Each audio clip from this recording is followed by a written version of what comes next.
നടിയെ ആക്രമിച്ച കേസിൽ അന്തിമവാദം ആരംഭിച്ചു. എറണാകുളം പ്രിൻസിപ്പൽ സെഷൻസ് കോടതിയിലാണ് വാദം കേൾക്കുന്നത്. ഒന്നാം പ്രതി പൾസർ സുനി കോടതിയിൽ ഹാജരായി. എസ് ശ്രീകാന്ത് ഒരുങ്ങൾ ചെയ്യുന്നു. ശ്രീകാന്ത്, ഒരുപക്ഷേ രാജ്യത്ത് തന്നെയുള്ള കേസ് ചരിത്രം നോക്കിയാൽ ഇത്രത്തോളം അധികം ദിവസം മൊഴിയെടുക്കപ്പെട്ട വിസ്തരിക്കപ്പെട്ട ഒരു കേസ് ഉണ്ടാവില്ല. അതിന് ലാസ്റ്റ് ലാപ്പിലേക്ക് കടക്കുന്നു. അന്തിമവാദം എത്ര ദിവസം നീളും എന്ന കാര്യം അറിവുണ്ടോ? അന്തിമ വിധിയിലേക്ക് എത്ര ദിവസത്തെ കാത്തിരിപ്പാണ് എന്ന് ധാരണയുണ്ടോ ശ്രീകാന്ത്? അഷ്മി, വിധി പ്രസ്താവത്തിലേക്കൊക്കെ കാര്യങ്ങൾ എത്താൻ ഇനിയും കൂടുതൽ സമയമെടുക്കും. എങ്ങനെയായാലും ഒരു ഫെബ്രുവരിയൊക്കെ ആകും എന്ന് തന്നെ പ്രതീക്ഷിക്കാം.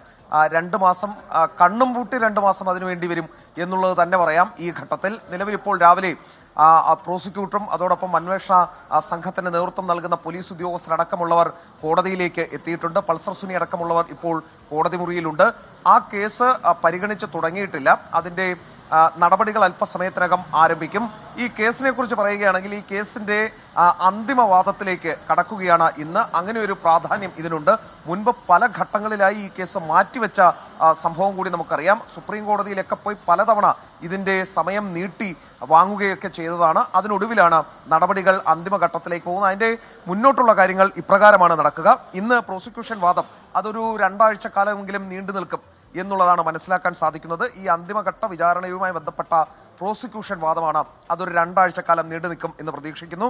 ശേഷം കേസിലെ പ്രതിഭാഗം വാദം ആരംഭിക്കും. അതാണ് അടുത്ത ഘട്ടമായി നടക്കുക.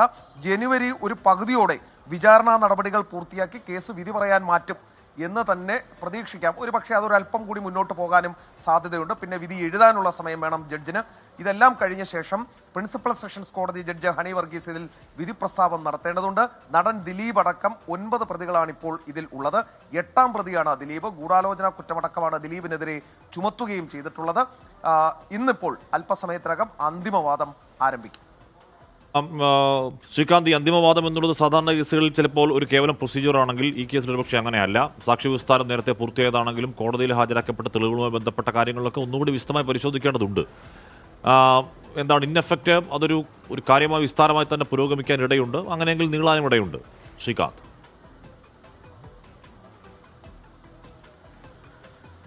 സാധാരണഗതിയിൽ കോടതിയിൽ ഒരു പ്രൊസീജിയർ മാത്രമാണ് ഈ അന്തിമവാദം, അന്തിമഘട്ടത്തിലേക്ക് കേസ് പോകുന്നത് എന്നൊക്കെ. പക്ഷേ ഏതാണ്ട് ഫെബ്രുവരി ആകുമ്പോൾ 8 വർഷമാകും ഈ സംഭവം നടന്നിട്ട്. 2017 തുടങ്ങിയ കേസാണ്. അത് ഉണ്ടായ സംഭവം 2017 ഈ സംഭവം ഉണ്ടാകുന്നത്. 2018 കേസ് വിചാരണ നടപടികളിലേക്കൊക്കെ തന്നെ നീങ്ങുന്നു. ഏറ്റവും ഒടുവിൽ ഈ 2025 ആകുമ്പോൾ ഈ സംഭവം ഉണ്ടായി 8 വർഷം പൂർത്തിയാകുന്നു. ഇത്രയധികം കാലതാമസമൊക്കെ എടുത്ത് അതും വലിയ തോതിൽ ചർച്ച ചെയ്ത കേസാണ്. സ്പീഡി ട്രയൽ വേണം എന്ന് പല ഘട്ടങ്ങളിൽ ആവശ്യമുയർന്ന കേസാണ്. സുപ്രീം കോടതിയിലടക്കം പലതവണ ഹർജികൾ പോയ കേസാണ്. അതിൽ സ്പീഡി ട്രയൽ എന്നുള്ളത് ഒരു സ്വപ്നം മാത്രമായി അവശേഷിച്ചു. 8 വർഷം ഇപ്പോൾ നീണ്ടു. അതിൽ അന്തിമഘട്ടത്തിലേക്ക് കാര്യങ്ങൾ നീങ്ങുന്നു എന്ന് പറയുമ്പോൾ പ്രമാദമായ കേസ് എന്ന നിലയിൽ കൂടി അതിനൊരു പ്രാധാന്യമുണ്ട്. അതാണ് ഇതിനെ പ്രസക്തമാക്കുന്നതും.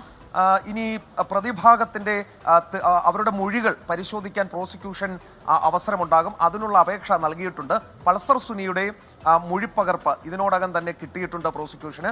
മറ്റുള്ള പ്രതികളുടേത് ഇതുവരെ കിട്ടിയിട്ടില്ല. അപേക്ഷ ഇട്ടിട്ടുണ്ട് എന്നാണ് ഇന്ന് പ്രോസിക്യൂട്ടറെ കണ്ടപ്പോഴും പറഞ്ഞത്. അതുകൂടി ഇനി തങ്ങൾക്ക് കിട്ടേണ്ടതുണ്ട്.